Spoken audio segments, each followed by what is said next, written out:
तुम्हारी मनोवृत्ति अभी भी पीछा नहीं छोड़ रही। और कौन है जिम्मेवार इसके लिए?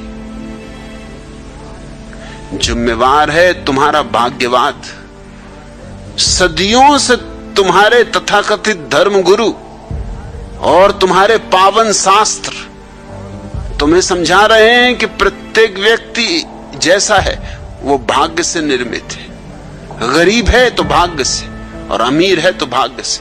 करने को तो कुछ बचता नहीं। भाग्य ही सब कुछ है तो पुरुषार्थ तो मर जाता है।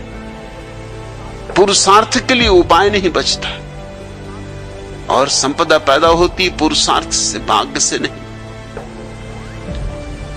शक्ति पैदा होती पुरुषार्थ से, भाग्य से नहीं। ये भाग्यवादी देश गरीब और गुलाम ना होता तो क्या होता? मगर अभी भी तुम बैठे हो जोशियों के पास जन्म कुंडली लिए हुए। अभी भी तुम हस्तरेखाविदों को हाथ दिखा रहे हो। ये भाग्यवाद जला डालो, और जहां जहां भाग्यवाद की लकीरें मिलती हों जिन जिन शास्त्रों में, उनको भी खाक कर दो, उनसे छुटकारा कर लो। अगर भाग्य रहेगा तो भारत का दुर्भाग्य जारी रहेगा। ये भाग्य की धारणा ही महा जहर की तरह है, जो हमारे रक्त मांस मज्जा में समाविष्ट हो गया है। तुम गरीब इसलिए नहीं हो कि तुम्हारे भाग्य में विधाता ने लिख दिया कि तुम गरीब रहो। तुम गरीब इसलिए होगे कि तुमने ये भाग्य की धारणा पकड़ ली।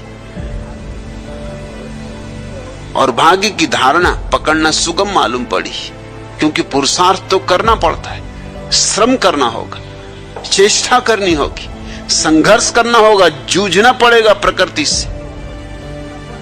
भाग्य में आलस्य है, कुछ करने की जरूरत नहीं। अब जो होना है वही होगा।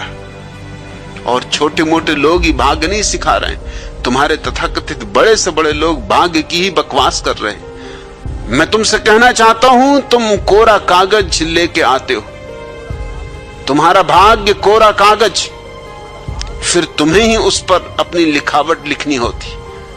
फिर जो चाहो लिखो, गालियां लिखनी हो गालियां लिखो, और भजन लिखने हो तो भजन लिखो, गरीबी लिखनी हो तो गरीबी लिखो, अमीरी लिखनी हो तो अमीरी लिखो। तुम कोई नियति लेके पैदा नहीं होते। प्रत्येक बच्चा शून्य की तरह पैदा होता है, निराकार से आता है, निराकार आता है, फिर स्वयं को आकार देता है, फिर स्वयं का निर्माता होता है। कोई भाग्य नहीं है। भाग्य की विडंबना बहुत हो चुकी।